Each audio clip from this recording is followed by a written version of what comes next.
Wbijaj na ezy.com i otwieraj skrzynki. Ulepszaj swoje wygrane Vigo oraz CSGO. Do 15% więcej przy doładowaniu z moim kodem ezy.com. Wbijaj w reflink w opisie i odbierz wymarzone skiny. Like Issa, who's just gonna get you frags. So I definitely would put this towards that HellRaisers side. At the same time, Aristocracy, they have this man. TaZ can anchor a site normally pretty well. The pistol round's a little bit tougher to do it, especially when you're on your own. And while his teammates are all rotating around, normally you send more players over onto the B sites. There's clearly something that they've planned. Although, I don't know if you noticed, did TaZ have a kit? I'm just going to say yes, because they have the other two players flanking him from behind, currently behind him in Monster. Mao is going to be pushing up towards short as well. Oscar be the one to defend against this, but he's not. What the hell just happened? Diha able to hit quite a few frags here. Now it's on Nuke by himself. Almost able to clean up the last two there as well, but that's going to be Aristocracy picking up the defuse. And I can tell you there was not a kit there. I can confirm it. Thank you, Captain Hindsight. Usually people call me Captain Kaplan, but I'll take that. But you know, Pepe memes are banned, so makes sense. Anyways, It's back A-okay. Only the cameras were on us. Anyways, Rollins going to push up middle here with a nice little flash from Minis. Does get the first elimination here onto Angel, as well as the nade coming through onto Oscar. And that's going to look like a relatively clean round here for Aristocracy. And that's pretty much what you expect when HellRaisers don't really have too many pistols or utility to fight with.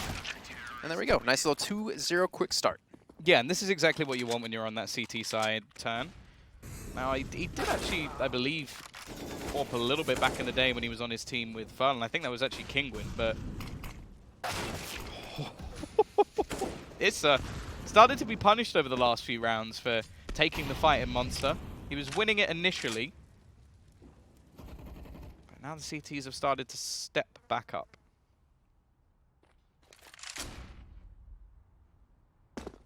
And we talked about Brolin, for instance, on Fnatic, 16 years old, really starting to come into his own in CS with Fnatic. Diha, I think as well, maybe not coming into his own as much just yet because they haven't had as great performances as a team, but he's definitely on the rise. And that's what's so great at the moment with all these teams being willing to pick up these youngsters. I mean, thinking back, 3-4 years ago, like teams only wanted to play with people they knew. They only wanted to play with the people they knew from 1.6 or 1.5 or just the old guard.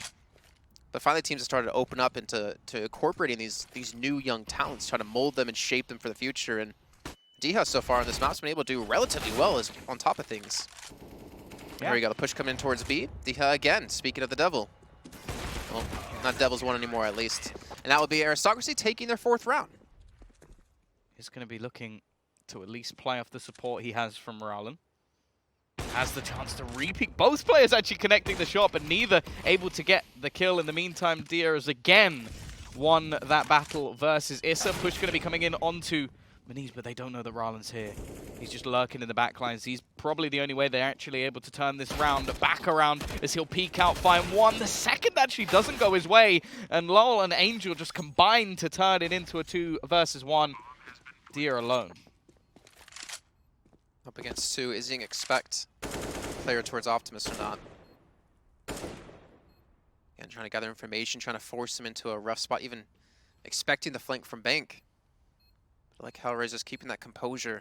D has so many angles to check, and eventually he's just going to run, look in the wrong direction. And HellRaisers will get back to tying things up here, and kill they got on the mouse, they're able to force out a lot of utility out of the CT side here. Rollin currently over towards the A side, not going to be able to help with the incendiary grenade. Actually, the only players with utility besides Diha is over towards A. And speaking of Diha, he's actually going to push it through the smoke in towards Monster. Gets the first, and he catches Angel throwing a grenade, takes out a double. He might have just actually been able to save the round here for the CT side. 15 seconds left to go, and the last 2 players for the T side are going to push up, and there's still going to be TaZ waiting on site.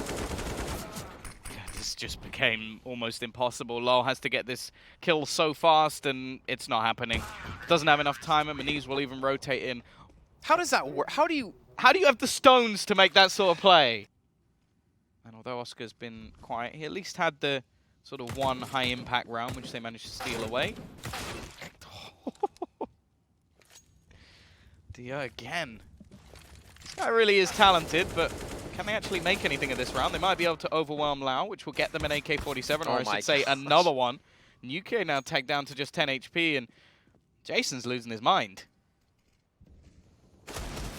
What is with these two teams and just having pistols only and doing some serious work with it? I don't get it. HellRaisers did 2 rounds in a row. Now Aristocracy might be able to do it here with a man advantage and 3 AKs. And Oscar's, well, he gets a little bit lucky here too, considering he's by himself with the bomb, with an AWP. He could have easily be overrun. I don't like this. I really don't like this. And that's why I don't like it. I think at that point, you just have to go towards one of the sides. There's 30 seconds left. You lose this duel, this happens. Issa's now left in an impossible scenario where he has to try and win a 1 versus 3 with 20 seconds to get towards the site. And he doesn't know where the remaining players even are, so he just has to save. I kind of get why. Like, I think that was the moment where Oscar thought, okay, if there's one player there, I get this kill, we can go B. And he can meet up with Issa. Instead, wow, mistakes were made, and the round ends because of it. But we are going to be seeing whether or not he's going to be stepping up. Not a bad start, gets the first kill of the round, but he is going to be traded out, as now it's left all on to Lowell on the site. He needs to at least get a kill here, and that's not the way you want to go about it, especially not versus Dia as well. He's not been missing a trick in this game so far. Rotation will come in. Kit not available onto any of the remaining players at least. Oh my god. Oh, that wasn't even Angel, that was Oscar. Oh, okay, never mind. That wasn't as great then. Oscar looking to push in though. NOWY off to his side. Down to a 1 versus 2. He's got a lot of damage done. He's got the Glock picked up now. Doesn't seem to matter. Is Aristocracy able to take the pistol round? A very important pistol round for them as well. It worked. Yeah, I mean, D-Hub pushed Monster just randomly, and it worked out majority of the time for him. And now it's just, all right, well, they lost to player B. They're a little bit more spread out this time, but they still have a big commitment towards the B site. D-Hub's going to be able to pick up at least 1 onto low in towards Toxic, but I definitely want to see more mid-game calls, and I feel like that's the way Counter-Strike has gone in general with the heavy utility usage and the importance of utility. Meantime, Mao's going to push up by himself, gets 1 and 2. So close to NOWY actually being able to trade 2 of those kills back. Now he's still going to go spotting into mid. The CT side economy is actually fairly decent, so he may not be going to try and win the round, but he is going to at least try and do some damage. Look how low the remaining players are. 39 HP is the max. So he's actually fairly close to being able to win this round. In fact, he has more HP than all of his opponents combined. He's going to be making just that way in towards Monster. Now, considering where he was spotted previously, it's still possible that he went here. He just went the very long way around. So I doubt that they're going to be exiting in this direction. You can see they are just going to be going back the other way. Maybe hoping that he can retrieve an AWP. Issa did drop 1 on this B site. But actually just going to hold on to the AK. They can afford 1 anyway, and this is a gun he can't get on the other side. I think you're seeing the toll it's taken on TaZ too, looking very exhausted so far from this series. I mean, we're only on our 2nd map. We technically could go the 3rd if they're able to fight back here on Overpass. Well, it's definitely a tough one here, and again, it seemed like they went for a little bit something different. They went towards B with guns. They boosted D-Hub to let D-Hub do D-Hub things. Mao's able to get a nice little 2-piece on the entry in towards B as well. It seems like when they play with a little bit more freedom and a little bit more lax in their play style, they're fully committed. And again, they're pretty much fully committed towards the B side another time, as they're just going to rush straight through, and they're up against majority of the players here on the side of HellRaisers, but they only have pistols. Yeah, even still, they're doing a lot of damage. It's whether or not they can actually finish off too many players, and the answer swiftly answered. It will be UK just trying to hold for any sort of exit. They don't know where he is. At the same time, not really a reason for them to push that far.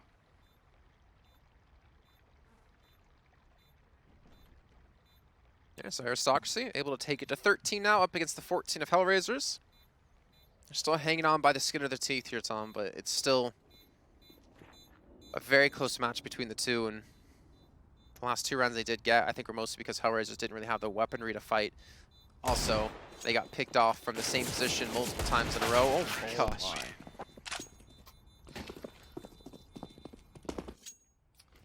14-13.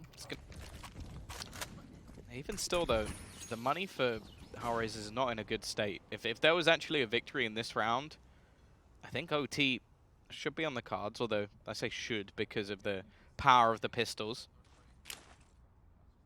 TaZ this time just going to be gathering up outside the B site. The faster plays from them definitely seem more successful. They don't allow for the rotations to come in from the remaining HellRaisers players. Angel's just going to be scoping down, looking to try and pop some heads, does a lot of damage, and eventually closes one. And this time Lowell has managed to survive on the barrels. He's been punished so many times before, but this push onto the site is completely flunked, and HellRaisers will take this in a 2-0 fashion. I mean, at least Aristocracy, they stuck to their guns, they went for the B execute, they rushed in, they didn't take their time to make it after the first kill. Didn't work out for them in the end, but there's still some signs of life in them. There's a lot of good signs of individual play. They looked good on Vertigo in the beginning parts of the first half. Unfortunately, it didn't work out in the end of things. And that's going to be HellRaisers taking the 2-0. We're going to hear from Alex and Chad when we come